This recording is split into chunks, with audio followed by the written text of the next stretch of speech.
Hi, Chris. I'm working. Yay.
Do I need a different thing?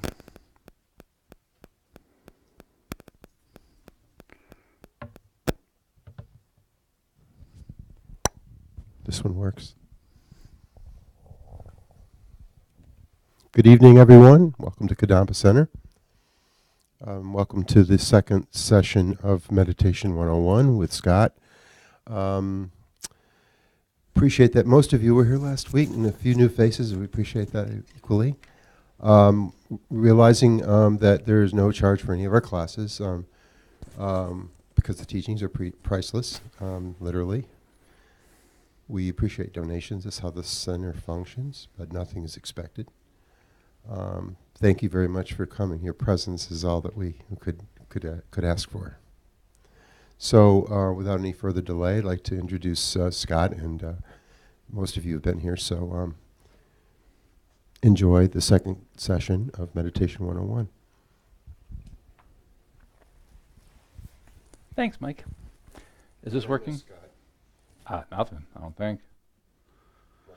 No. That's perfect. Okay. Thank you. So, welcome back, everybody. Is there anybody, a couple people who are here who were not here last week, I think? One, two? Couple? Okay. Anybody who's here for the very first time at Kadampa Center, first time ever? Yeah? Okay, great. Welcome. I think a really nice way to start these things is if you just say hi to the people right around you. So if it's somebody that you met last week, just say hi. If it's somebody totally new, say hi anyway.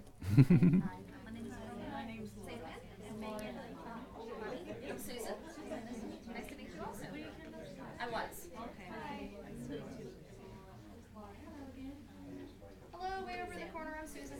My name's Laura. Laura? Laura, Lauren. Funny. Hi, I'm Laura. Say that again. Alua? Funny. Yes. Nice to see you again. Susan, hello. Howdy. So, just a few reminders, and for, if you are new here, I always encourage people, everybody's sitting up kind of nice and close, which is really nice. I like that. You're welcome to sit in the back if you want, but it's kind of nice if we all sit a little closer, just so we're not shouting at each other. So I always encourage people to do that, but you're welcome to sit wherever you want. If you are sitting in a chair, it's preferable when you're meditating, if you're sitting in a chair, that your feet rest comfortably on the floor. So if you need to get a cushion, that's why we have these little maroon round cushions laying around. So if you are sitting in a chair and you need one of those to rest your feet on, just so your feet are resting flat on something. And we're not formal here at all, even less so when I'm leading a class. So if you need to get up, use the restroom, please do. And one thing I ask is that everybody turns off their cell phone off, or airplane mode or something where it won't make any noise at all. If you really have to, you've got a sick kid at home or something where you really need to be able to get a text or something, if someone sends one, that's understandable. But otherwise, it's best to have your cell phone set to meditate. You guys all have to come back next week. You have to promise you come back next week because I'm supposed to have. I had these little handouts that explain a little bit about Kadampa Center and like some of the introductory stuff I did last week. That so I don't have to repeat it. I forgot my handouts because I like giving those to everybody. So you got to come back next week so you can get your little handout that tells you about Kadampa Center and Meditation 101.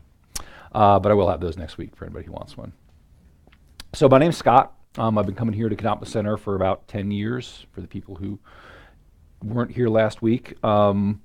I lead meditate, just the very, very, very basic beginner classes, Meditation 101 and Buddhism in a nutshell.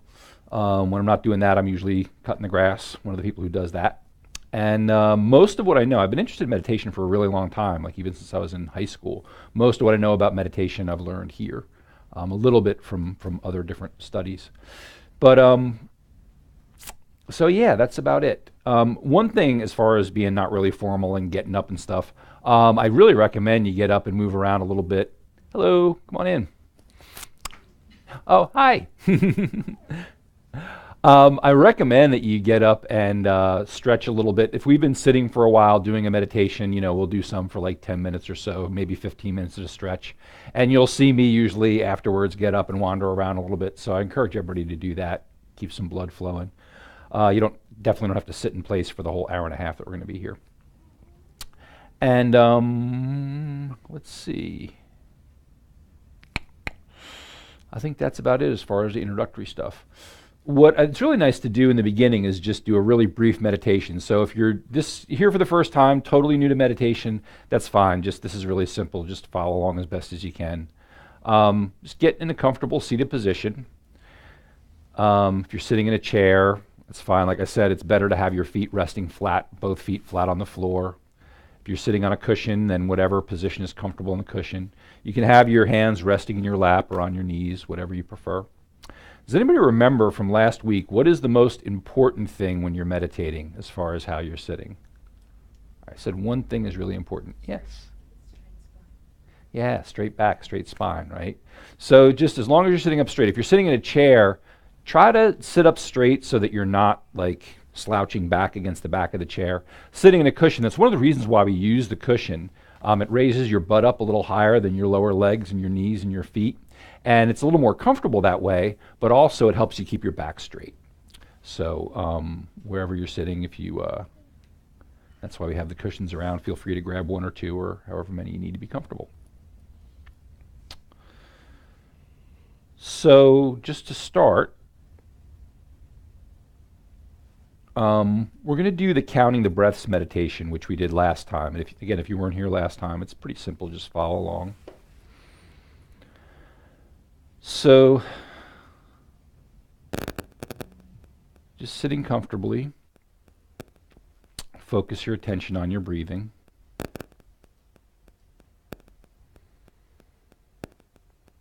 And breathe naturally. Just focus the mind on the rising and falling of your shoulders and chest as you inhale and exhale gently.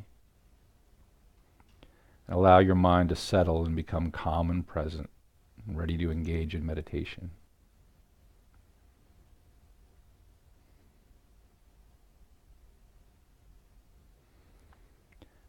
Take a moment and notice anything you notice around you, any sounds, whether you're warm or cool.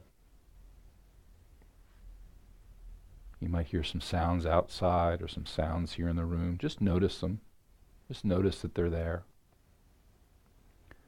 And bring your attention back in to your breath. Again, just breathing naturally. So we like to create an altruistic motivation for any meditation session. It's a good way to start. So think that you're meditating not just for your own individual benefit, but you're taking the time now to meditate and develop your mind to become a wiser and kinder person, able to be of benefit to all beings.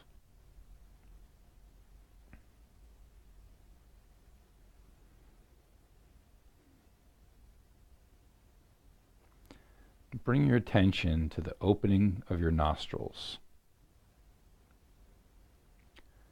pay attention to the very subtle sensations there as you breathe out and in through your nose. You might feel certain sensations as the breath passes, as the small hairs of your nose move. You might notice cooler sensations as you inhale, maybe warmer sensations as you exhale.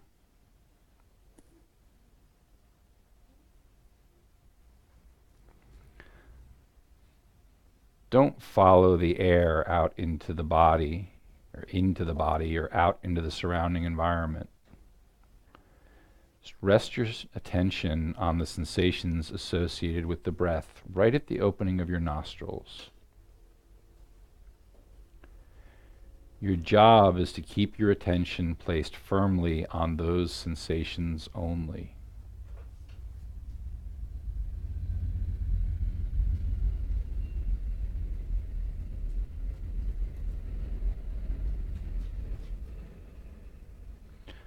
So again, just breathing naturally, paying attention to the sensation of the breath right at the tip of your nostrils, right at the opening of your nose.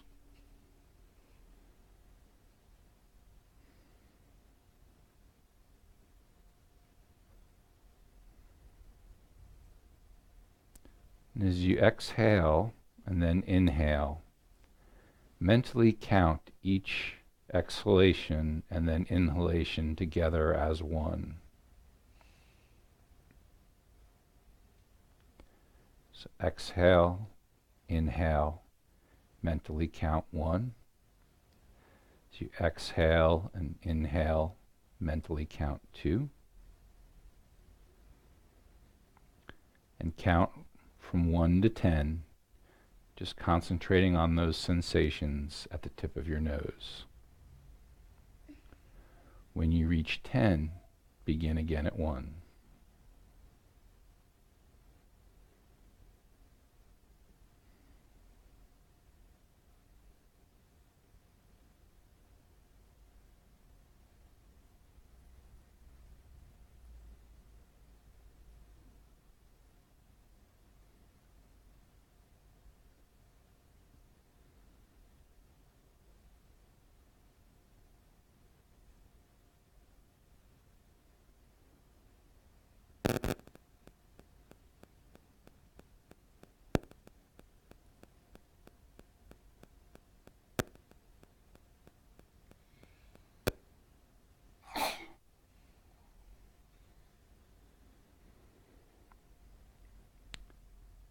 So if you become distracted at all, if your mind wanders to other things and moves away from the point of concentration, just gently, without any further discussion with yourself about it, bring your attention back to the breath and begin again at 1.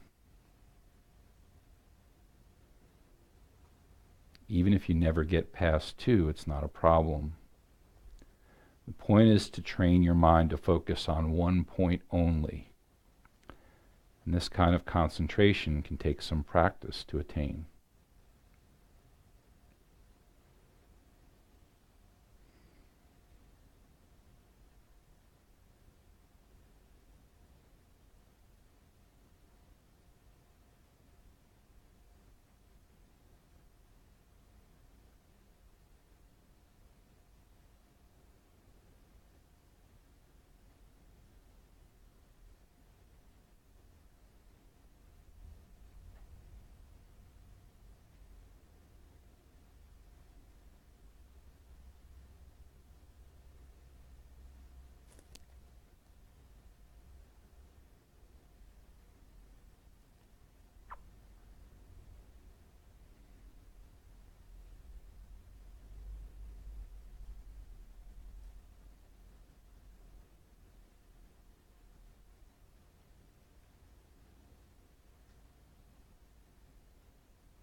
So as we bring the meditation to a close, take a moment to dedicate your positive energy and insights, any benefits you've acquired by doing this meditation practice.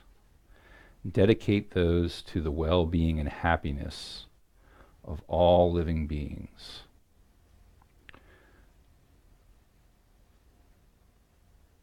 Try to really develop that feeling, dedicating all your merits, all your positive benefits from doing this to the benefit of all.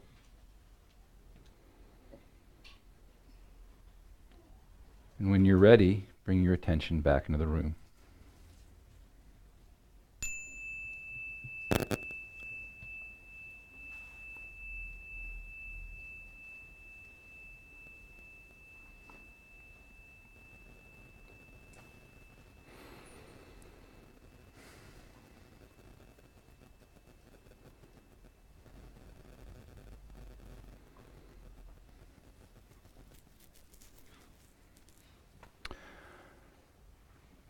So for anybody who was here last week, we said a few different things about meditation.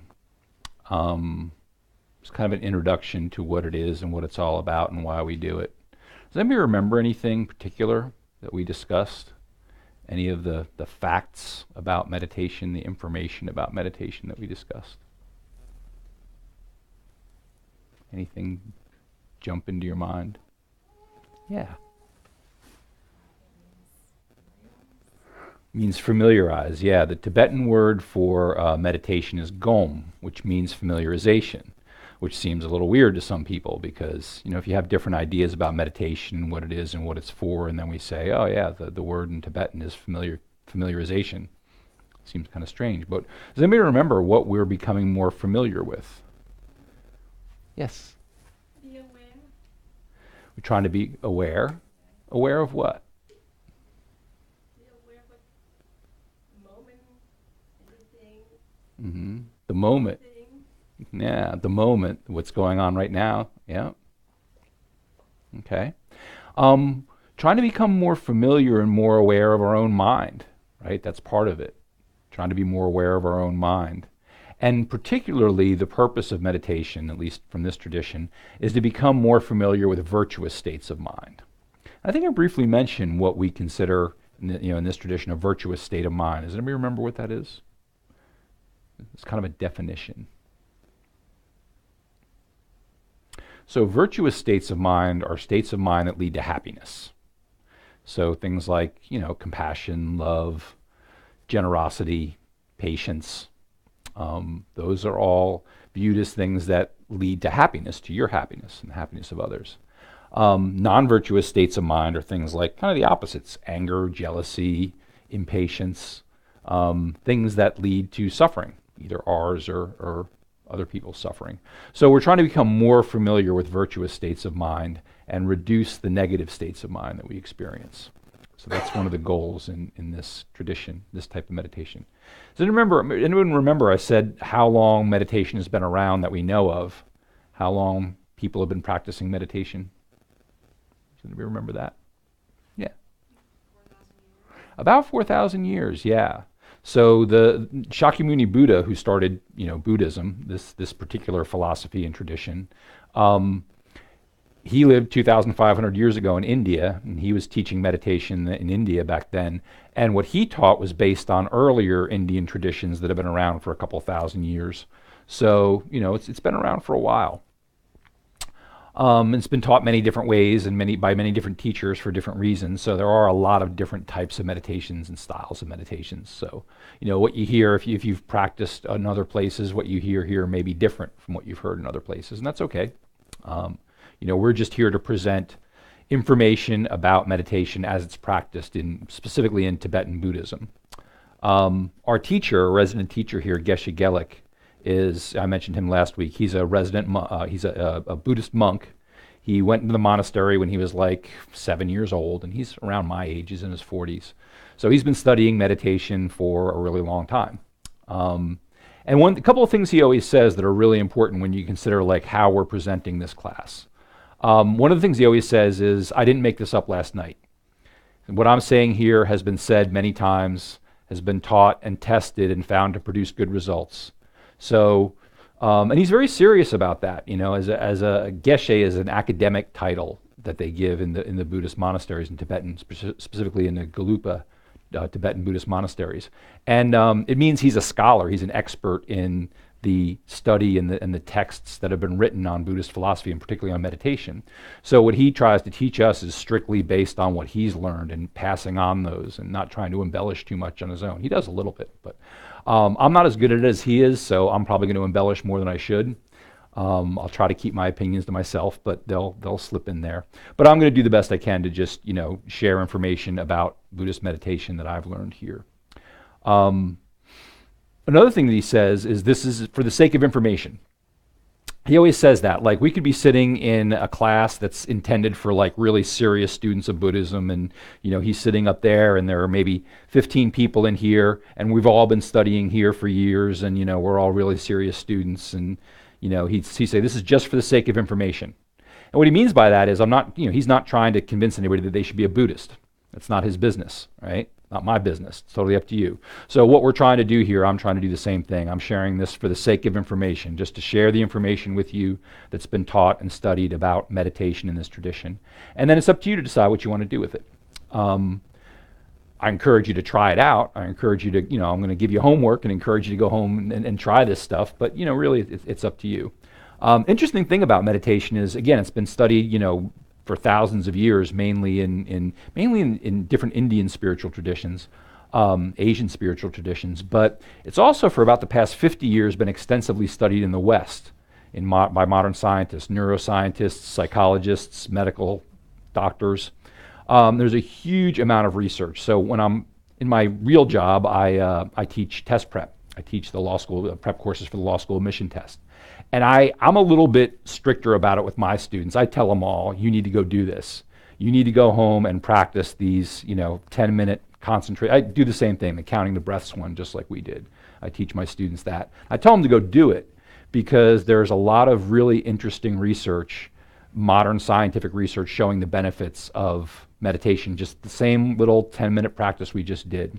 There are health benefits, there are psychological benefits. One of the benefits is it reduces anxiety and improves concentration. So if you're preparing for a 3-hour standardized test where you're going to have to focus intently and not be distracted for 3 hours under very stressful conditions, meditation is kind of useful. But it is very interesting, the combination of this, very, very ancient spiritual tradition and then, modern research showing benefits too. So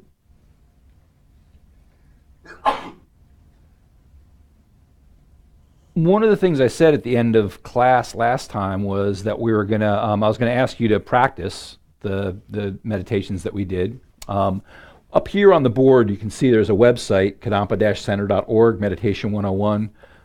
If you can't see it, if you're sitting in the back and you want to see it, you can come up after class and take a look. But we have handouts there that basically are all of the meditations that we do in this class. You can download the handouts and read them yourself. Also, this book, How to Meditate, we have it here in the bookstore. This contains a lot of the meditations that we do are taken from this book. It's a really good, a lot of what's in here is very, maybe of more interest to people who are specifically interested in Buddhism, but there are a lot of stuff in here that anybody can use, whether you're interested in Buddhism or not. The meditations that we do in this class and some other ones. So if you're interested in some printed material, that's there. My email address is up there too. If you have any questions in between classes and you want to shoot me an email, you're welcome to do that anytime. So how many people did that? How many people did the homework and practiced some of the meditation a little bit, maybe at least a couple times? Okay, great. Anybody have any experiences or questions that they want to share? And we'll use the mic for this because that way people who are listening, if you miss a class and you want to listen to a recording, we record them all and you can go to our website and listen to them. That's why we use the mic, so that if somebody's listening to the recording, they can actually hear you. But does anybody have anything they want to share? Any questions or experiences or difficulties or benefits, or how'd it go for you? Anything you want to share or describe? You looking at me? Oh, sorry, in the white shirt. I'm sorry, I don't know your name. Yeah. I'm sorry. For me, I tried it once. Mm-hmm. I thought I was going to do it every day, Mm-hmm. and It didn't go very well. Oh no, why not? Why didn't it go No, I well? think I just got very distracted in my environment. Oh, so you got distracted. So you tried it once and you said it didn't go very well because you got distracted. I Okay. think it was the timing. I Mhm. put it at a time when everything was really rushed and. Oh, I think we have a yeah, I microphone didn't issue. hear much. Mhm. I think it was the timing. I Mhm. didn't give myself enough time around it, and I think I was, I have a few minutes I can sit down and do this, and that Mhm. really wasn't the right frame of mind. Hmm. Yeah, so just sometimes try a different time. That's one of the reasons why a lot of times they recommend first thing in the morning, because you get up and before you start anything else, take a few minutes to do it. So that may be a good time for a lot of people. Okay. Mhm. Thank you. Thank you for sharing. Susan, did you have anything to share? Did you, any thoughts, ideas? Did you give it a try? I did give it a small try. I did it twice right before I went to bed, Mhm. and I found that I could not fall asleep after the meditation. Oh, So interesting. I decided that I needed to do it some other time because I just think maybe, and I'm not sure why, maybe just the lack of focus. Then when I was finished, just made my brain wander too much or something. I'm not sure. Mm-hmm. It is kind of work if you're really trying to improve your ability to concentrate and really just focus on the breath and avoid distractions. You know, there are meditations that are designed to help you relax, but this isn't necessarily one of them. It is a little bit of a workout. So, maybe right before bed isn't the best time. Maybe that's why they say first thing in the morning and not right before bed. Sometimes for some people that does work though. I do have a question. One of the things that I think a lot of it has to do with breath work. Mm-hmm. And will we be getting in different types of breath work, or is there different? Is that not part of the meditation What do you mean by class? breath work? When I take yoga, one of the things that you really learn is how to breathe deep, how to do deep cleansing breaths. Mm-hmm. And I find that very relaxing, whereas with the more shallow breathing, focusing here, it's maybe not quite as relaxing. It's easier to focus a little bit more, but I don't know. I'm still trying to figure out the differences between the different types of meditations that I've learned. Mm-hmm. Yeah, I know what you're talking about with yoga, doing the deeper cleansing breath. And sometimes in yoga classes, different teachers will talk about like really focusing on your diaphragm expanding and where the breath actually happens. We're not going to do that here. Most of the meditations that we're doing are going to be focusing on just breathing naturally, which is a little bit difficult. I don't know if anybody finds that difficult, but sometimes when you're doing like a meditation where you're counting the breath, you have a tendency once you start paying attention to your breath to force yourself to breathe a certain way. So you just kind of gently remind yourself, just relax, breathe naturally. Like think of yourself as watching the breath more than doing anything with your breath. Your body's just going to breathe and you're just going to watch. So that's what we more focus on, is natural breathing. We're actually going to do one at the end of the session today where we do a little bit more of a focused type of breathing. Not necessarily the same thing as you would do in yoga, but it is a very specific way of breathing. Yep. I know you had a question in the back. Yeah, for me, it was kind of like a challenge because usually I meditate, but then I focus more on your body and how it feels. So when I try to do it with breathing, it always made me anxious and feel like, oh man, now I'm anxious, and I got all these thoughts. So it was really like a challenge for me this week to learn to breathe normally. And it actually worked, so I'm really proud of myself. But one thing that I did differently is that every time I would breathe out, I would make like a noise, which it's kind of strange at first, but I mean, my husband did it one time and it's cracked me up. But then I started doing it myself, and it actually really worked, and it gave me like, I don't know, but this peaceful energy. I just felt like a peaceful energy with that hum that I did. Yeah. Good. Yeah. Yeah. So sometimes, again, there are different meditations that are done for different reasons, and some of them you will focus more on your body. I think it's really good to try different kinds, though, and try to do them the way that they're presented. So if you're looking at the handouts and trying to follow those steps, because it is different. And again, the breathing meditations that we do, the concentration meditations we do, the whole purpose of it is to be aware of what's going on in your mind and aware of your thoughts. Because we do think all the time, or that's what our minds do, right? The function of our mind is to think and to have thoughts. So we're just not always aware of them, and we're not always aware of how easily distracted we are by different thoughts. it's very interesting because if you really start doing this breathing meditation on a regular basis, one of the things that teachers say, and I experienced this a little bit myself, I think, is, so you're sitting and you're trying to just concentrate on your breath, watching your breath, and just focus on that. And then you find you're distracted by, you're thinking about something you're going to do later, or you're thinking about a conversation you had, or the shopping list that you have to do tomorrow, or the email, or, there's so many things that just randomly pop into your head. Weird things too, like, why am I thinking about that? And one of the things that teachers say is, you're getting better at it when it seems like it's getting worse. At a certain point, it'll seem like, wow, I'm so distracted. What's going on? I've been doing this meditation for, a month now, and it seems like I'm more distracted. And what they say that is you're just more aware. It's not that you're having more thoughts or more being pulled in more different directions than you ever were. You're just more aware of it. We're not really aware of how many thoughts are shooting through our mind on a constant basis, and how we get distracted by them so easily. So you become more aware of it, and then you bring your attention back to the breath. One of our, I forget who has this analogy. I think it's David MacLeese. He's another one of our members here who leads these classes. No, it's Andre Smith. He has a great analogy for this. It's like training a puppy, right? Anybody ever try to train a little puppy? And so you say sit, and the puppy goes and runs over, and so you take the puppy and bring it back and sit, and the puppy looks at you and then goes over there, right? And that's the way your mind is, like a little puppy. So you just have to be very patient and realize that the puppy is going to sit there for a second and then go wander off and see a bug, right? So and then just gently bring the puppy back, and eventually the puppy learns to sit, right? And that's exactly the way it is with your mind. And you have to be patient with yourself like that, just like you'd be patient with a little puppy. Mike, can you bring we have a comment up here.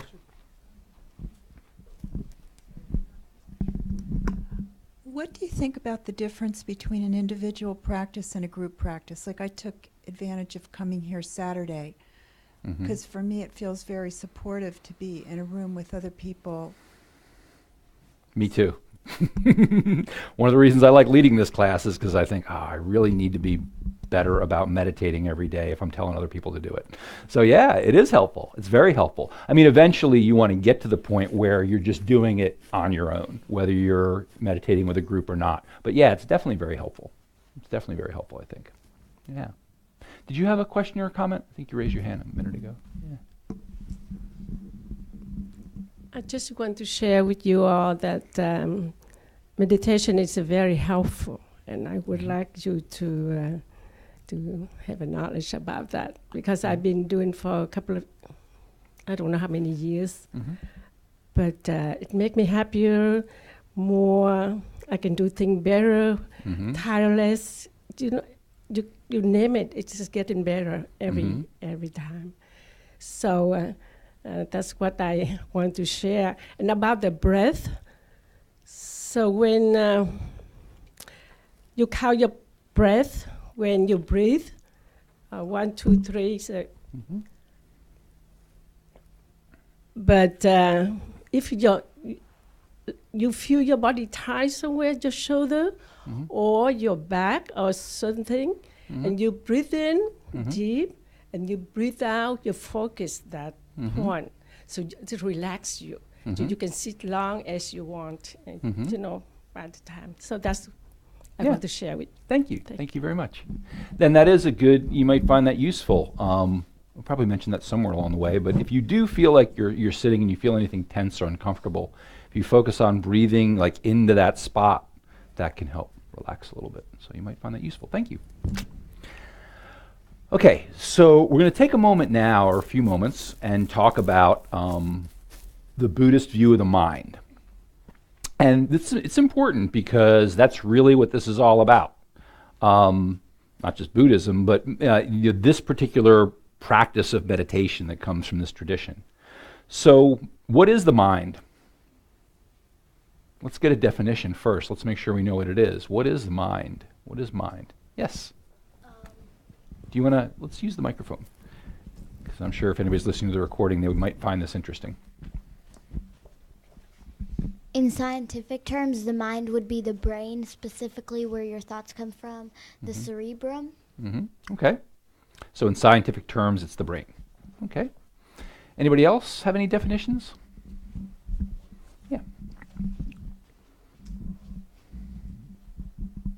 Maybe our consciousness. Consciousness, okay.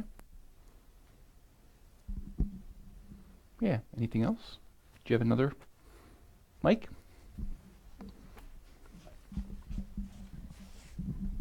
When you're having thoughts, it's usually your emotions and your memories. So emotions and memories too, yeah. Thoughts, emotions, memories, feelings, okay. So,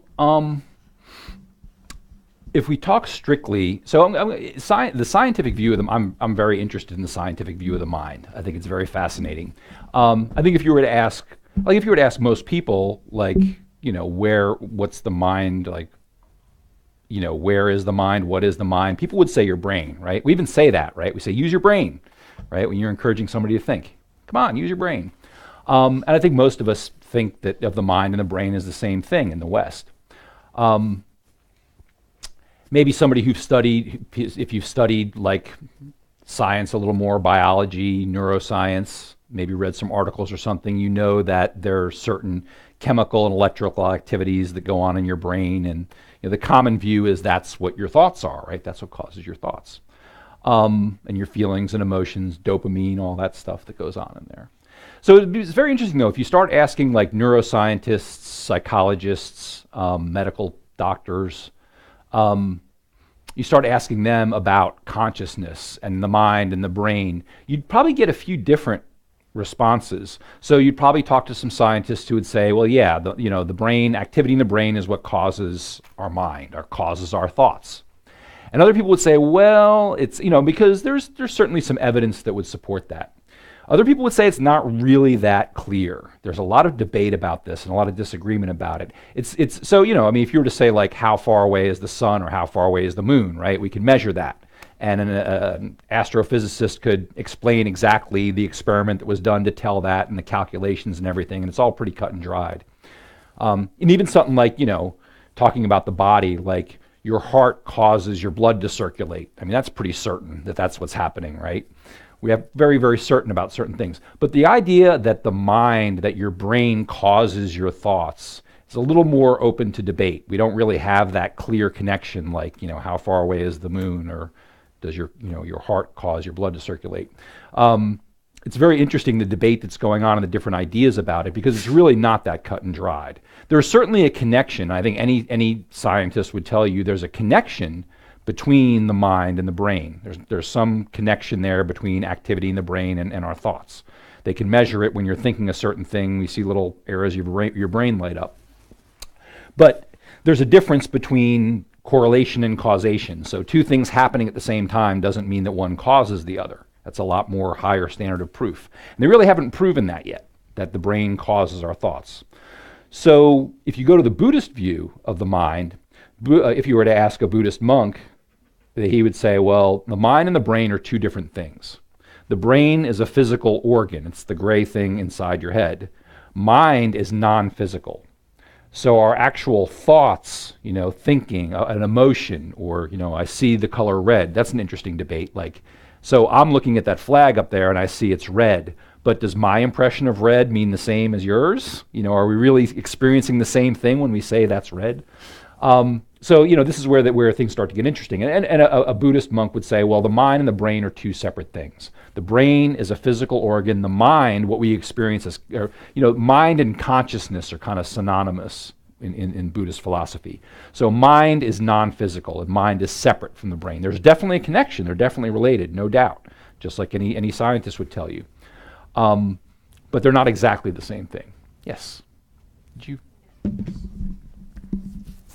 So how does Buddhism describe the brain? What does Buddhism talk? The brain? Yeah. The brain is the gray thing inside your head. Like that's doing what? That is, so it's the function of the brain. I don't know exactly what exactly, and so this gets into a more, it's above my pay grade. It's more complicated than I can explain, or that I've studied. But what they will say, I can tell you what they say about the mind and what the mind is. That I can say. So the mind is, again, it's synonymous with consciousness, with awareness, and it's described in two ways, as clear and knowing. So clear means it's non-physical. It has no shape, it has no color. You can't actually see mind. You can't actually see someone's thoughts. You can see activity in the brain, and there's a relationship between the two, but the mind itself, consciousness itself, is not physical. So that's the clear part. No shape, no color, no form.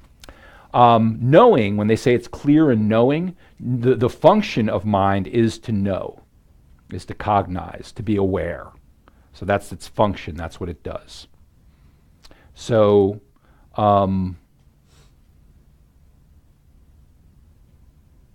that's the Buddhist view of the mind, that it's awareness. When Buddhists talk about mind, they're not specifically talking about your brain, they're talking about consciousness, awareness, your thoughts, your feelings, perceptions, everything that you experience, everything that I experience right here as a person sitting on this cushion in this room with other people around. I'm seeing things, I'm hearing things, I feel temperature, that awareness of everything. And I'm having thoughts in my head. What am I supposed to say next? Is this all making sense to these people? So all those thoughts and feelings, emotions, that's all consciousness, that's all mind, different parts of the mind, right? So another thing is, and this is changing a lot in Western thought, but so they're definitely connected, right? Brain and mind are connected, but they're viewed in Buddhism as two different things. And Buddhists are more interested in the mind. They're more interested in how your mind works necessarily than how your brain works. So another thing about the mind is Buddhists definitely view the mind as changeable, right? You can change your mind. You can change your thoughts. You can change your patterns of thoughts. And it might take effort, but it's absolutely possible to change your thoughts. And, if you were to go back maybe, 20 years, maybe longer than that, I don't know, I'd have to look up the actual history to know it. But if you were to go back a ways, several decades, and talk to a neuroscientist or psychologist or doctor, they would probably tell you that the Western view of the brain was very fixed, right? So your brain develops up to a certain age, and then after that, you're kind of stuck with what you got. That was kind of a common view back, a certain time ago. But that's actually changed quite a bit. Now you hear neuroscientists talk about neuroplasticity, which is the idea that our brains are the hardwired part, the hardware. Maybe that's a way to view it. The brains are the hardware and the mind is the software, right?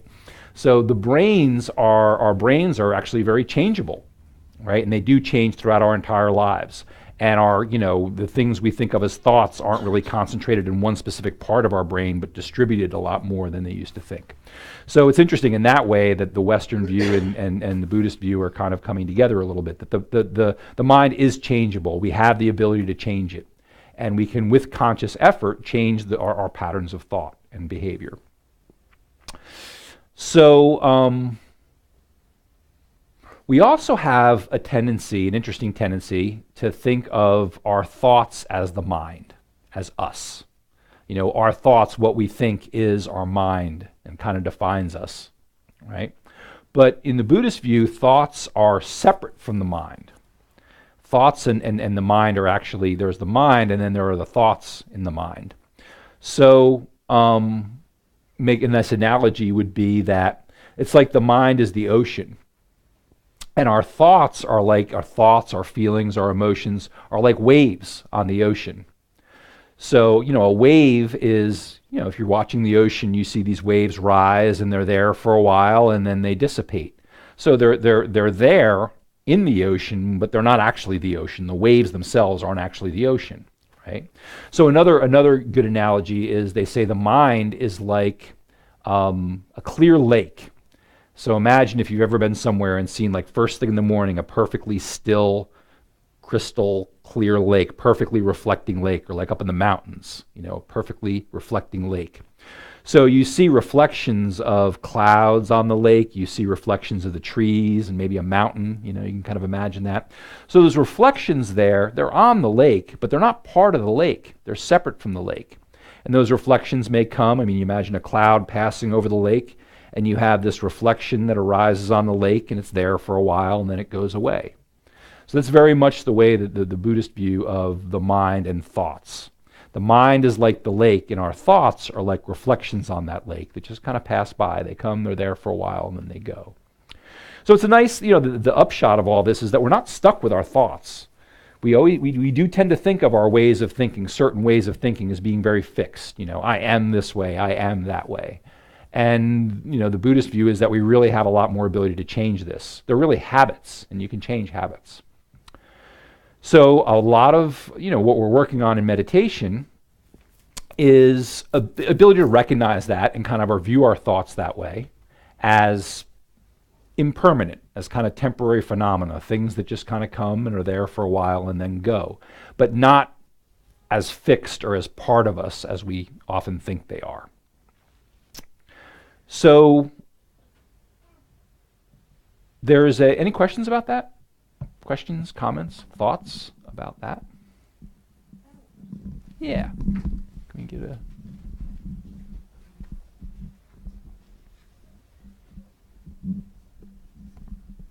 I was sort of thinking about it in terms of life and death. Mm-hmm. So, the brain is alive when you're alive in the physical form. But when you die, the brain is no longer functioning. Mm-hmm. So under what you're talking about, the mind would remain at that point. So the question becomes, this is the next thing was, so at that point, where are the thoughts, feelings, and emotions? Are they attached to the mind or the brain? Like when you die, Mm-hmm. do you still have thoughts, feelings, and emotions? So I can tell you the Buddhist view on that, and I'm not going to get too Okay, far into it that's because we fine. have a whole nother class called But you see where I'm Buddhism going in a with that. nutshell. So what Buddhists would say is that there are different levels of mind. So we're all aware of the idea of consciousness and then subconscious, right? I mean, it's a common Western idea, and we're all familiar with it on some level, right? So you have your conscious thoughts, your conscious mental activity, and there's all the stuff that goes on in the background, right, that we're sometimes aware of, sometimes not so much. So Buddhism breaks it down even further. Buddhist philosophy would say there's the gross level of conscious, the subtle level of conscious, and the very subtle level of consciousness. And so the gross level of consciousness is what we're aware of. The subtle level of consciousness is kind of like the subconscious. And the very subtle level of consciousness is really more of like the essence of the mind itself. That's the clear lake, right? That's the clear lake part. So it doesn't contain necessarily all of our thoughts and personalities and jokes and stuff like that. All the stuff that we tend to think of as us, that we like to think of as sticking around forever. That's not part of that's not part of mind. Those are the clouds and the reflections on the lake. So those things do dissipate when our physical body is gone. Our gross and subtle levels of consciousness are gone too. They're part of our temporary being right now. But what Buddhism would say is there is the very subtle level of consciousness, the essence of mind that does continue. That existed before we were here, before this physical form of Scott was here, and these thoughts and emotions and jokes, and that will exist after. And if you want to get more into that, we can. I mean, come talk to me after class. I can tell you a little bit more about that, or take Buddhism in a nutshell next time it comes around, and you can get in the whole big picture of all that, which is really interesting. Whether you believe it or not, it's just interesting the way they look at it. Any other questions? Good question. Any other ones? So we're going to do a short meditation. It's on the mind like the sky, which kind of illustrates this point. So take a moment to get comfortable and arrange yourself however you like. So last time we talked about the 7-point meditation posture, which again, I'll go over that kind of briefly. If you're sitting in a chair, again, the important thing is have your feet resting flat on something, whether they rest flat on the floor or whether they're resting on a cushion, just so they're resting flat on something. And again, if you're in a chair, you want to make sure your back is straight. But the first point is the legs. If you're sitting on a cushion, sit however is comfortable. You can just sit in a regular cross-leg position like this. That's what's comfortable for some people. You can sit with one leg on top of the other. This is called the half lotus or half vajra position. If you can sit like this pretty comfortably for a long time, and then you can sit with the other leg on top pretty comfortably for a long time, and it just so happens that you've done like martial arts and wrestling and yoga and stuff for most of your life and you have enough flexibility in your legs, then you can sit in a full Vajra cross or full lotus. Don't try this unless you fall into that category because you can hurt your knees doing this. It's not necessary. I'll sit like this sometimes just because it keeps my legs from falling asleep. But the important thing of all this is be comfortable, right? It's not that you have to sit a certain way and look a certain way or do a certain thing. Sit comfortably. Find what's comfortable for you. And that's really the whole goal of this. This is actually a way to sit that allows you to sit comfortably. If you can do it, allows you to sit comfortably for a really long time. And that's the whole reason that one of the reasons that they taught it. So that's your legs. Your arms, your hands. In this tradition, we have our hands palms up, right hand resting on top of the left hand, thumbs gently touching, kind of like you're holding a little piece of paper between your thumbs. And your hands just rest comfortably in your lap. Your arms should be away from your body. So let a little air circulate. Shoulders kind of back. Sitting up in a not really stiff and rigid, but kind of they call it a regal position. Kind of sitting up like you're going to have your picture taken. Have your back straight. Sometimes it helps to think of a string coming up through the crown of your head, lifting you gently up, or like your spine is a stack of quarters. So again, not being really rigid or stiff, but just sitting up. Kind of like you have your picture taken. So for your jaws and mouth, that's the next point. Your lips can be together. Your teeth can be apart slightly. Just jaw relaxed, right? Lips together, jaw relaxed. And your tongue, the tip of your tongue, you can take and place on the roof of your mouth right behind your front teeth. So right behind, tongue on the roof of your mouth, right behind your front teeth. And that helps reduce the need to swallow. Your eyes should be just kind of gazing out in front of you, like about 6 feet out in front of you somewhere. Not really focusing on anything in particular. If you have your eyes open, have them just slightly open, just to let in a little bit of light, or you can have them closed. And your head is tilted forward, chin down just slightly to kind of naturally direct your gaze in that direction out in front of you. If you find yourself getting a little drowsy, you can lift your head a little bit. If you find yourself, your thoughts are kind of scattered or you're easily distracted, try lowering your head a little bit. So adjust the position of your head just so you're comfortable and so it helps you focus on meditation.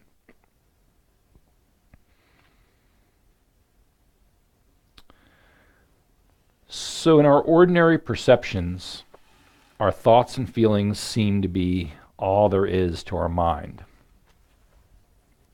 One thought, feeling, image, or idea after another.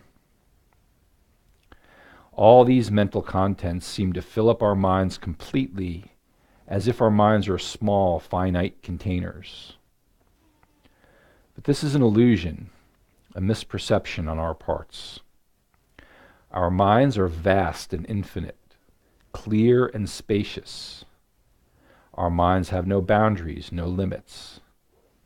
When we experience the vast, clear spaciousness of our mind, the clarity of our awareness, we begin to see how our thoughts and feelings are like clouds in the sky, simply passing through this vast, spacious awareness, not filling it up. Suddenly we have some space from the endless attachments, aversions, and dissatisfactions of life.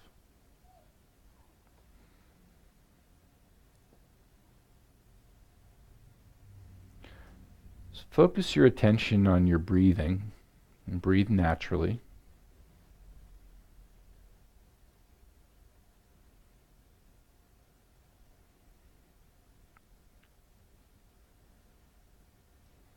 Just notice the breath as it passes. You're not trying to do anything with your breath, you're just observing it.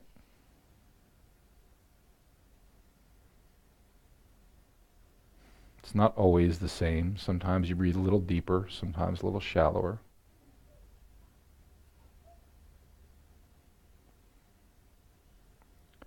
Notice the environment around you for a moment. Maybe there's some sounds outside, like a little bird or a big giant train. Some sounds here in the room. Just notice those. Don't rest your attention on them. Just notice that they're there. And bring your attention back into your breath. Spend a moment or two using one of the breathing meditations that we discussed. Either counting your breaths or just focusing on the breathing out and in. Maybe just quietly thinking out and into yourself silently, or counting, whichever you prefer.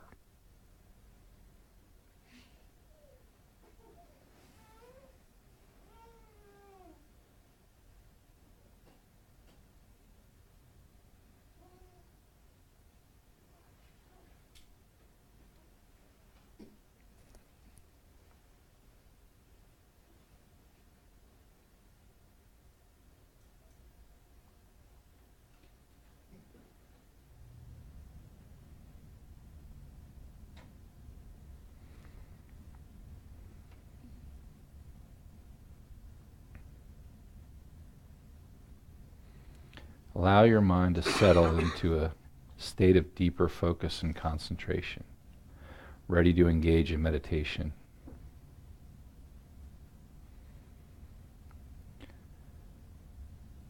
As always, we create an altruistic motivation for the meditation session. You think that you're meditating not just for your own individual benefit, but you're taking the time now to meditate and develop your mind to become a wiser and kinder person, able to be of benefit to all beings.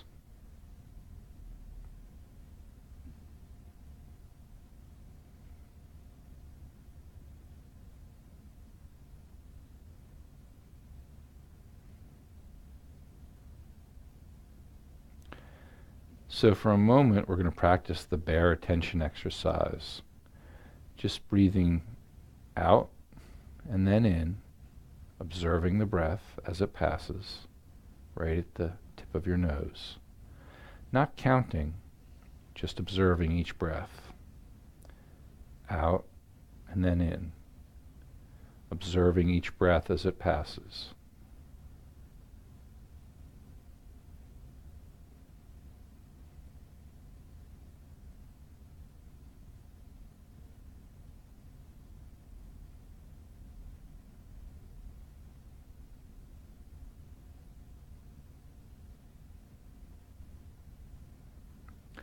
When you gain a deeper level of concentration and focus, loosen your concentration slightly. Emphasize the element of mindfulness in your meditation, your awareness of watching the breath.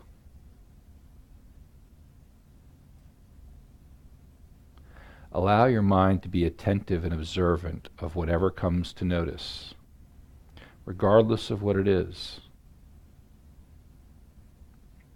Don't identify with the mental elements that are arising. Simply observe them like a tourist. So maybe thoughts arise, maybe sensations. Just notice whatever arises. Allow them to arise, and as you observe them, and pass away without getting involved. Just be aware. As you continue to breathe, just breathe naturally. Allow your mindful attention to expand, to encompass your entire sphere of experience, of consciousness. Forget that there is an observer and something being observed. Simply imagine your experience, your consciousness, as being just like the sky, completely clear, vast, and spacious, without end.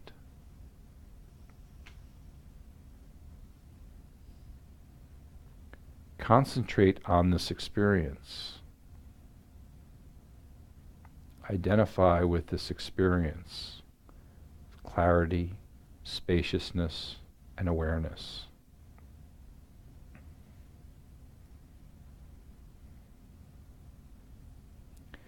Our minds are completely clear, just as the sky is completely clear. The light of the sun shines down on us through the clear sky. Our awareness and wisdom shines through the clarity of our minds. Sometimes clouds fill the sky and obscure the sunshine, but the sky doesn't get upset. The sky doesn't identify with the clouds. The sky doesn't judge. The clouds just pass through the spaciousness of the sky. They come and they go. The clarity and spaciousness of the sky isn't compromised by the clouds. They just arise and pass.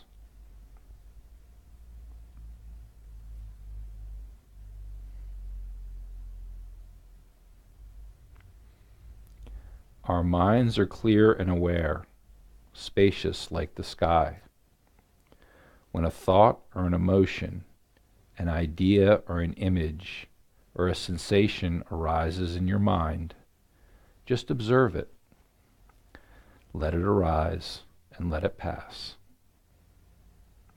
Each thought, each mental event, just like a cloud. Your mind is the sky. Concentrate on that experience of space and bliss.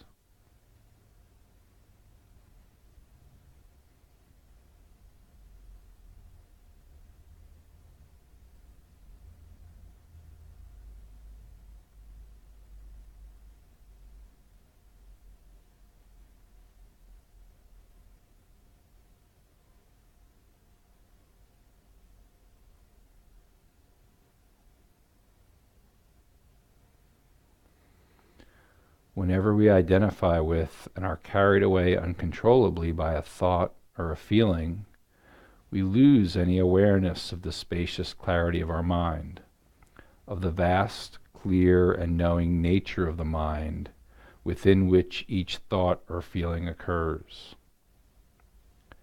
Our perspective becomes small and constricted. It's as if all there is are clouds, and we've lost the sky. We lose that wonderful open spaciousness. When we can simply observe these thoughts and feelings arising without getting involved, when we can identify with the sky instead of with the clouds, then we can reside in that spacious purity of our basic clarity of mind.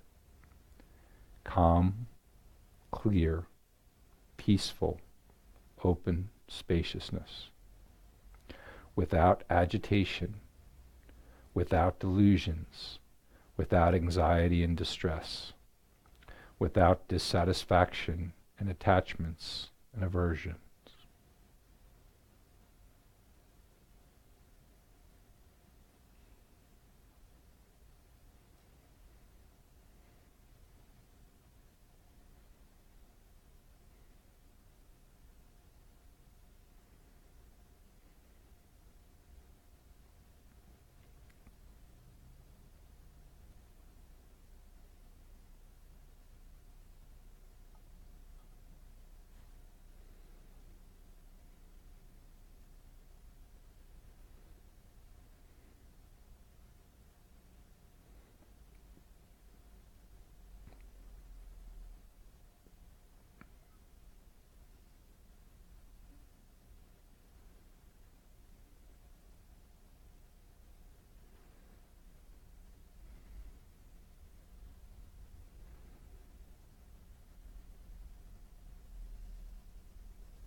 If you do this on your own, you can do it for 5 or 10 minutes and then take a short break and then do one more 5 or 10 minute spell and end the meditation session.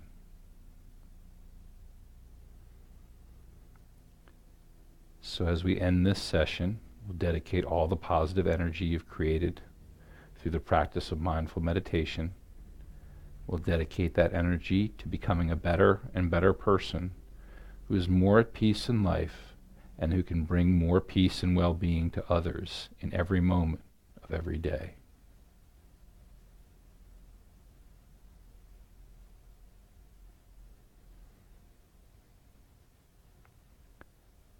And when you're ready, you can bring your attention back into the room.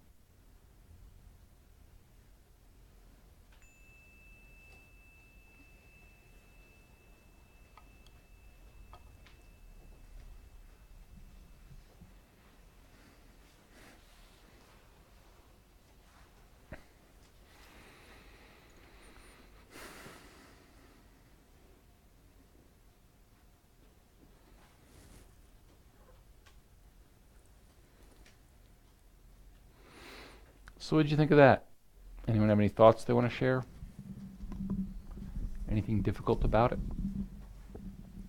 It's a little bit longer, so you might find if you are uncomfortable sitting like on a cushion for that long, for longer meditations, maybe for now you want to sit in a chair. You can move around, try different things too if you want. Any thoughts, any ideas? What'd you think of that? Yeah.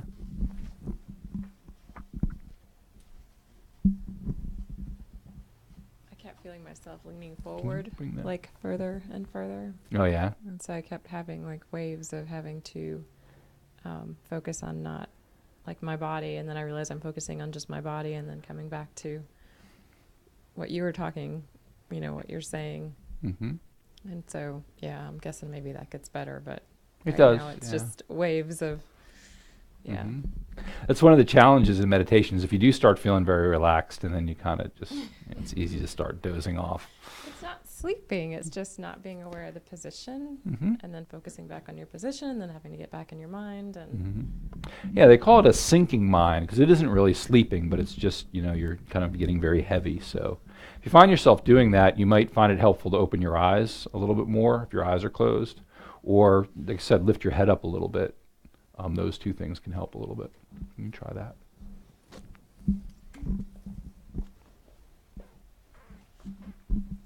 So I have a question. Mm-hmm.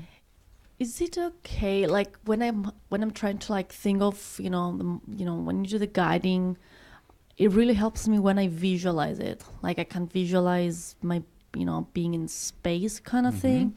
Is it okay to visualize, or is it not the purpose? No, I think so. I think if you're visualizing that thing that we're talking about, like the sky, visualizing a clear sky, visualizing clouds in the sky, I think if your focus and your attention is on that, that's the idea. Yeah, I think that can be very helpful. Yep.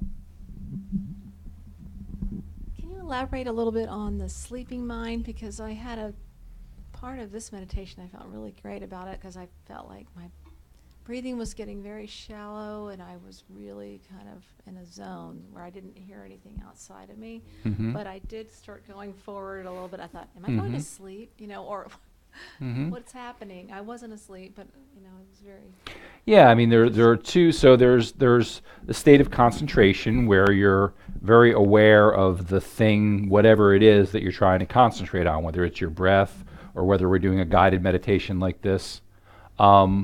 There's a distracted mind. They call it the monkey mind. You know, where just there are other thoughts. You're very alert, but you're alert and aware of something else, like the shopping list or the email or the show you're going to watch or whatever random thing pops into your mind. And then there's the sinking mind where it is kind of like it's almost like you're feeling a little sleepy or just dull or just kind of like spacing out or zoning out. It's not like you're really feeling distracted by anything. You're just kind of a little heavy. So that's kind of the sinking mind. Yep. Do you have a question? I do really like the idea of the thoughts and the clouds and the sky, Mm-hmm. because that helped me to kind of clear them off. But it also helped me, like all of a sudden I had the thought, Mm-hmm. oh, some days my thoughts are like a big thunderstorm up there and I can't see past anything. Like Mm-hmm. if you take a minute to try to clear, maybe some of that stuff will go away is what I'm sort of, Mm-hmm. of course, thinking about while this is all happening, Mm-hmm. while you're talking about the clouds and the sky. Yeah. So, but it does. It does help. That did help for me. Like I could kind of let it clear, which was nice. Yeah, that's all. Yeah, this is a little more of what we call an analytical meditation, where you're actually thinking about something. You know, you're thinking about the nature of the mind being like the sky and thoughts being like the clouds, as opposed to a concentration meditation where you're just thinking about that one thing, like the breath or counting. So, what about the practical benefits of this? Because this is all really intended to be practical and be of practical use in your everyday life. So what might some of the practical benefits be of thinking of your mind in this way as very clear and spacious and open and vast, and thinking of your thoughts, whatever thoughts come up, as just, clouds floating through that sky? What are some of the practical applications of that, do you think? Yeah. Thank you, Mike. Okay, so I think when you become more aware of all the thoughts that you have and you're just out there looking at them, you can more like pick and choose which one you prefer. And maybe in that way your life can become more positive and happy. Mm-hmm. Yeah. That. Yeah. Yes.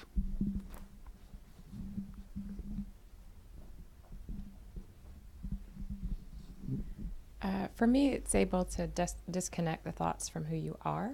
Mm-hmm. Like you have fleeting thoughts, they may be good, they may be bad, but they don't necessarily it's not who you are. Mm-hmm. So, or even if you recognize negative thoughts, you can I can visually push them out of my mind. Mm-hmm. Yeah. Anything else? Was that a hand over there? So yeah, both those things are really important. That's kind of the goal, because we do very much associate with our thoughts and connect to our thoughts and think that that's just, that's who we are, or that's what's going on. That is what our mind is. Yeah, and we don't really think of disconnecting from them, or kind of choosing, being a little bit more distant from them and choosing whether we want to be more positive or not. We don't always think about it in that way. Another good analogy that I like is, just to totally mix up analogies, is who's driving the bus, right? It's like we going through our daily lives, we're like the bus, right? Like we're riding in the bus. And all of our thoughts and emotions are in there with us, right? And who's driving the bus? Is it anger? Is it just a reaction to something? Because we do react to our thoughts, right? A thought arises and we go chasing after it, right? And we let that thought, whatever it is at the time, drive the bus. So just having a little bit more distance from that, a little more space to look at that thought and go, well, is this who I want driving the bus right now? Because we do react to things. So so much, I think, this is kind of the point that they talk about in the Buddhist philosophy, and when they're talking about meditation. I can definitely say it from my own life. We kind of feel like we have to react to every thought we have, or we let ourselves react to every thought we have. Driving down 40 and that person in front of you does something that you don't like, cuts you off or whatever, does something silly, maybe even something a little dangerous. And we react to that and we get really angry at that person who has no idea that we're behind them angry. And it's not like, and if we do like flash our lights or give them a certain hand gesture or something, it's not like they're really going to know while we're doing that and they're going to learn anything from it, right? We're just some jerk who suddenly decided to do something to them. And so, but we do these things, right? We react these certain ways, and we don't always pause to think, like, is this really helping the situation? Is it really, is that person suddenly going to become a better driver because I did something? Is it helping me sitting here being upset on my way to work? Is that really going to, help me have a better day? So we don't always stop to question our thoughts and whether they're really doing us any good. We just have a thought and we go chasing after it and we let that thought drive the bus. So that's a big part of what we're trying to do with these meditations, and being aware of our thoughts and looking at them in this way, that, we have a mind that is this clear thing that has thoughts that arise in it. Just like the reflections on the clear lake, or just like the waves that arise in the ocean. And the reflections on the lake are not the lake. The waves on the ocean are not the ocean. They're just something that exists there for a while. We have that ability to separate ourselves from us. And being aware of that spaciousness of the mind, that actual quality of mind, of consciousness that's really there all the time, that the thoughts exist within. It's a nice feeling, you know. I just think it's a nice way to look at things. It doesn't mean that, you know, you're going to be able to apply it right away. I mean, I've been leading these classes for a number of years, and I guarantee if I'm driving home tonight and somebody cuts me off, I might not be that clear and spacious about it. But, you know, what happens is you catch yourself doing it, right? So now you're thinking about it. And then you notice that, oh yeah, I really didn't need to do that. And then maybe next time that it happens, or the next 10 times, the same thing happens, and you're just aware of it. But then maybe after a while, you catch yourself before you react, right? So it's not instant gratification. It's not Google it and get the answer. But it is something to think about, and maybe if you think about it enough and you try practicing it enough, then you do see a change in your behavior, not just in your mind, but in your behavior and the way you react to situations. You know, the coworker who gets on your nerves, who, you know, every time you see that person, you just, maybe with a little bit of time and thinking about this, maybe you let that person not bother you so much. And it's just benefiting you. I mean, that person may have no idea. They walk up, hey, how you doing, Susan? You know, and like if I still work with you, right? Still work there, and I keep up, hey, how you doing? And every time you see me, you're like, oh God, it's him again. You know, I don't know that. I have no idea. So are you really doing, harming anybody but yourself sometimes by the way we react to people? So maybe you get that, you start thinking about that. Well, do I really need to let this person get on my nerves? Do I really need to have that thought? Is that thought doing me any good? And if it's not doing me any good, yeah, I'm going to have it, but maybe do I try to loosen it up a little bit and let it pass a little more quickly, you know? And that's the practical side of it. That's really the benefit. That's the goal, is to view our thoughts as something that happens, not something that is us, and have the ability to decide which ones we want to let drive the bus, the ones that we want to expand on, and the ones that we want to try to let out the door as quickly as possible, let them pass and let those clouds move on and go about their business without us. So that's why we do it. Any thoughts about that?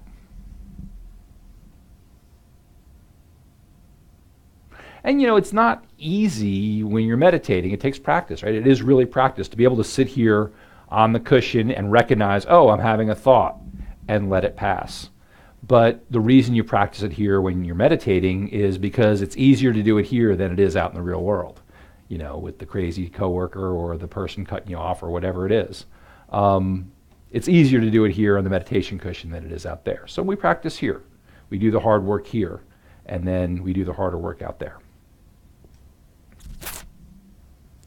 So, any questions? And not necessarily about this, but about anything. Anything that we've talked about either today, tonight, last week. Questions, comments? Yes. Microphone. Thank you. Talking about the metaphors about the thoughts in our mind, I thought that ripples on a lake would be a good idea, because for me, when I have one thought, it usually leads to more bigger thoughts. Yeah, like the ripples expanding out on the lake. That's a good metaphor. Yep, I think that's a very good one. Thank you.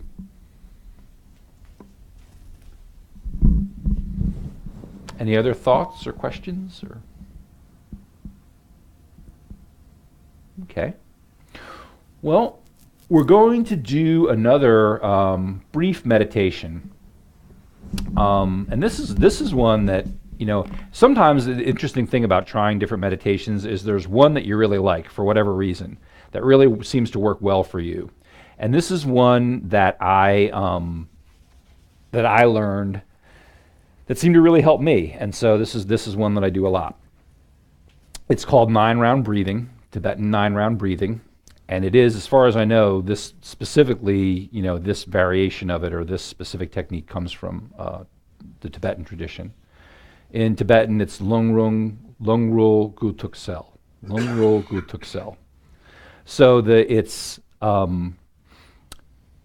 basically that translates into 9-round breathing to eliminate waste energy. So the idea is that every thought we have has some kind of energy attached to it. They say that thoughts ride on energy like a rider on a horse. The thought is the rider and the energy is the horse. So every thought that we have has some type of energy attached to it.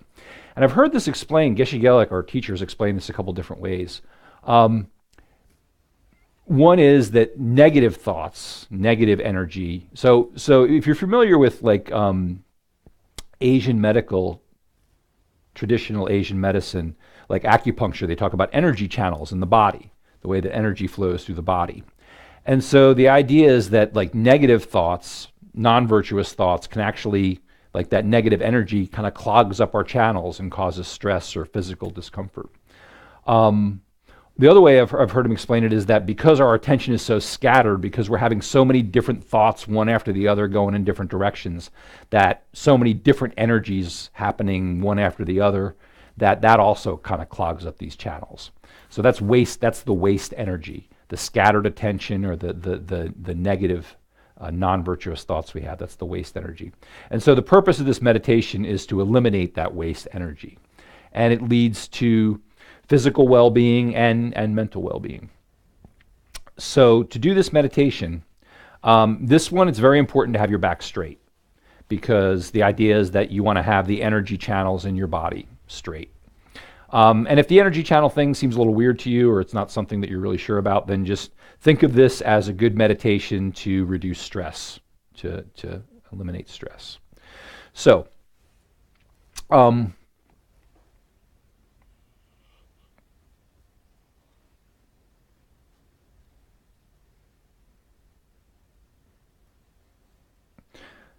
So you're going to start by taking and usually you use your ring finger, so of your left hand, your ring finger of your left hand, and you're going to block your left nostril, okay?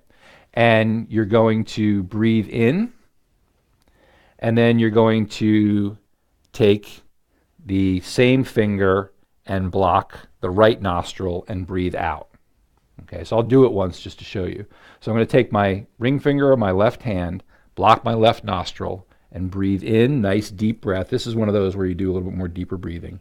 And then I'm going to take the same finger and block my right nostril and breathe out. And do that 3 times. So in, out, 3 times, starting by blocking your left nostril with your left finger.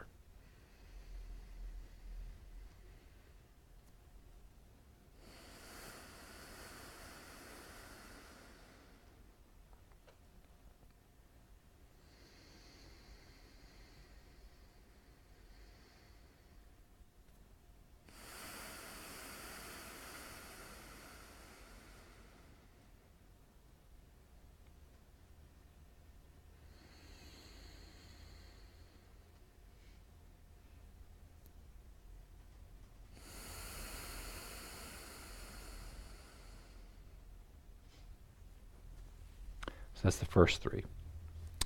So you can do the same thing with your right hand, your right ring finger. First block your right nostril, breathe in deeply, and then block your left nostril and breathe out, and do that 3 times.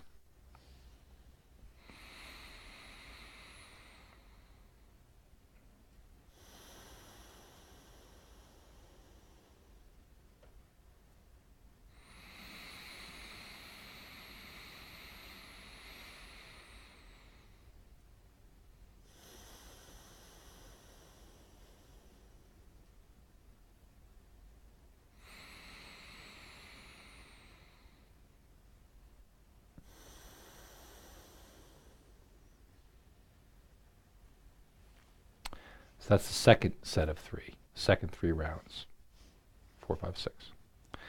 And now you're going to sit, and you just have your hands resting on your knees for this one, back straight, and 3 breaths in and out through both nostrils. In through both nostrils and out 3 times.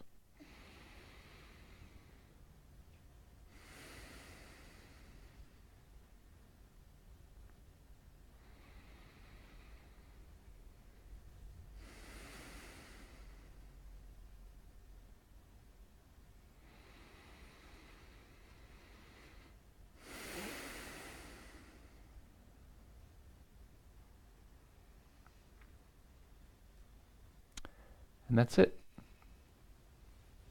So if you want to try it again, you can do the whole thing at your own pace, however deeply you want to breathe. You generally do a little bit deeper breaths when you do this. Just remember, you're starting with your left ring finger, blocking your left nostril, breathing in, and then blocking your right nostril, breathing out. Do that 3 times. Switch, right hand, block right nostril, breathe in, left nostril, breathe out. Do that 3 times, and then in and out through both. So go ahead and try that again, just on your own. Remember to have your back straight, sit up nice and straight.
So if you download the handouts from the web page there, they go into a lot of detail about this. There's a visualization you can do, visualizing the energy channels in your body and how they come up and meet together. 3 channels meet together just below your navel, and they're different colors. And you can actually visualize breathing through those channels. You might get interested in that if you have the basic technique down and you find you can do the basic technique without having to think about it too much. And you can add that. There are a couple different variations there. Or just do the basic one. This is a good meditation to do right at the beginning of a meditation session. So if you're going to do like a maybe 10-minute meditation session or a 15-minute, you do the 9-round breathing at the very beginning just to kind of settle your mind and clear everything out. It's a good idea to blow your nose first. I usually forget that and I don't realize I'm only breathing through one nostril, and I go, oh, can't breathe through that one. This would be difficult. So that's always a yeah. Actually, in yoga, it's a good way to clear the nostrils. Yeah. That's what it is. There's a specific breathing to clear the sinuses like that. Mm-hmm. Yeah. So, it's a good one to do either by itself or as a beginning at the start of a meditation session. So your homework for this week, if you'd like, is to practice one of the mindfulness meditations we already introduced, which is the bare attention exercise or the mind like the sky. There's another one which is the mind like the ocean, which is similar, which is in the handouts. Try to practice it every day for 10 minutes. Try to pick a time when you can, maybe first thing when you get up, or a time when things are a little quieter and you have just time to sit there for 10 minutes. Try to put that on your schedule. And then use either the counting the breaths or the 9-round breathing meditation at the start to settle your mind. And again, if you have any problems, interesting experiences, questions, or anything, we'll talk about those next week. So we'll do just a brief dedication and take a moment to give yourself credit for showing up here tonight. A lot of other things we could have been doing. And instead you chose to come here. You're doing something positive. As soon as you decided to come here, got in the car and headed this way, you were doing something positive. All the time that you spent here, You're learning new things. It's always good to learn new things. Maybe you practice some of these basic meditation practices just to improve your concentration or just because they're good for you. And try to take all those positive thoughts, all the positive energy you've developed, all that merit you've developed by being here, and dedicate it not just to your own well-being, but to the well-being of all sentient beings, all living beings everywhere.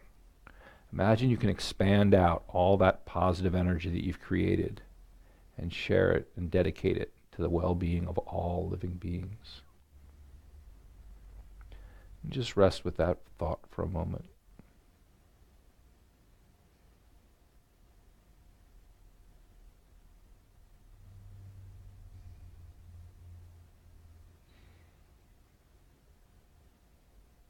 So we will be back again at the same time next week.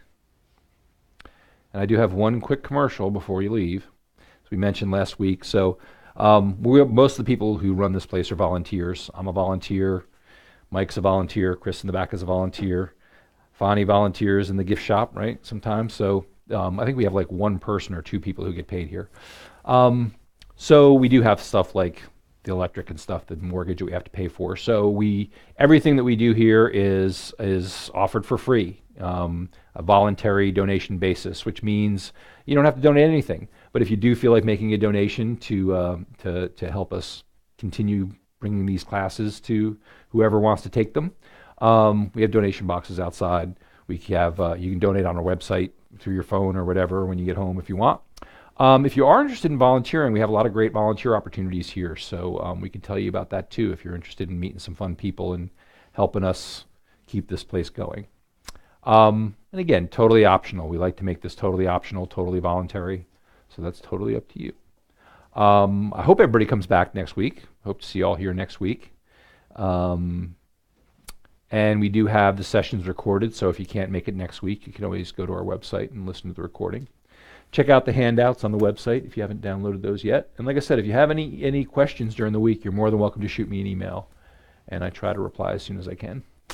But thank you all for coming. Thank you very much, and we will see you here next week.